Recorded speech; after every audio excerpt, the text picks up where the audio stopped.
ये कहानी एक राक्षस की है जिसे आप लोग जानते ही होंगे। उस राक्षस का नाम है ब्रह्म राक्षस। इस पर कई कहानियां बनाई जाती हैं और राक्षस के अनेक नाम होते हैं, जैसे कि पिशाच, राक्षस, डायन, चुड़ैल जैसे बहुत से नाम होते हैं। तो चलो दोस्तों, मैं अपनी कहानी पर आता हूँ। हमारे गांव में एक ब्राह्मण रहते थे जिनका नाम दुर्जन सिंह है। दुर्जन सिंह को लोग दुर्जन जी कहकर बुलाते थे। उनके घर से कुछ दूरी पर एक खेत था। उस खेत में एक बहुत बड़ा बरगद का पेड़ था। वो बरगद का पेड़ बहुत पुराना था। कुछ समय बाद उन्होंने उस खेत पर घर बनाने की सोची। क्योंकि उनका पहले वाला घर बहुत छोटा था, इसलिए उन्होंने खेत पर घर बनाने की बात सोची। उन्होंने उस बरगद के पेड़ को कटवा दिया और अपना घर बनवा लिया। कुछ दिन तक तो चीजें ठीक ठाक चली, पर कुछ दिन के बाद दुर्जन जी बड़े परेशान होने लगे। वे कभी पूजा करते, कभी नहीं। तो उनकी बीवी ने उनके बदले हुए स्वभाव को देखकर पूछा, आजकल तुम पूजा क्यों नहीं करते और बदले बदले से क्यों रहते हो? कभी बच्चों को डांटते हो, तुम्हें क्या हुआ है? दुर्जन जी के चेहरे पर मुस्कान आई और वो कहने लगे, मैंने अपने घर को तोड़कर दूसरा घर तो बना लिया, और इसे क्या पूजा करने के लिए कह रही हो? मैं ही तो भगवान हूँ। मुझे पूजा करने की कोई ज़रूरत नहीं।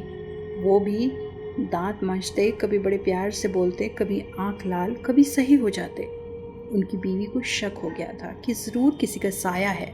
वो ऐसे बात नहीं करते हैं जैसे कि उनके अंदर दो लोग बोल रहे हों। तभी उनकी बीवी ने उनको बिठाकर हनुमान चालीसा पढ़ी। वो सोच रही थी कि अगर कोई होगा तो भाग जाएगा, पर दुर्जन जी पर उसका कोई असर नहीं पड़ा। वो एक चक लगाए देखते जा रहे थे। उनकी बीवी काफ़ी मंत्र और गायत्री मंत्र भी पढ़ रही थी। तभी दुर्जन जी की आंखें लाल हुई और वो कहने लगे, मैं किसी से डरने वाला नहीं हूँ, और तू क्या समझ रही है? मैं ऐसे ही छोड़ दूंगा। दुर्जन जी की पत्नी ने पूछा, तुम कौन हो और मेरे पति के अंदर क्यों आ गए हो? अब हमसे चाहते क्या हो? आप हो कौन?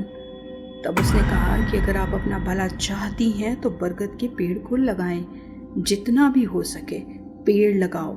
फिर मैं बताऊंगा कि मैं कौन हूँ और फिर मैं चला जाऊंगा। तब दुर्जन की बीवी ने 101 बरगद के पेड़ लगाए।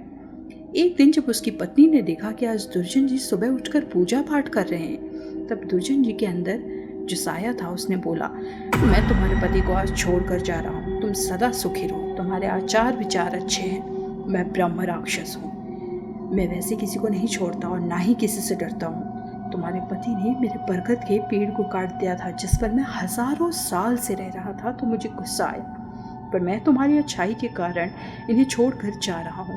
तब दुर्जन जी अचानक से सही हो गए। दुर्जन जी की बीवी की आंखों से आंसू निकल आए। तो दोस्तों, अगर बुरे के साथ तुम अच्छा करोगे तो एक दिन वो भी अच्छा हो जाता है।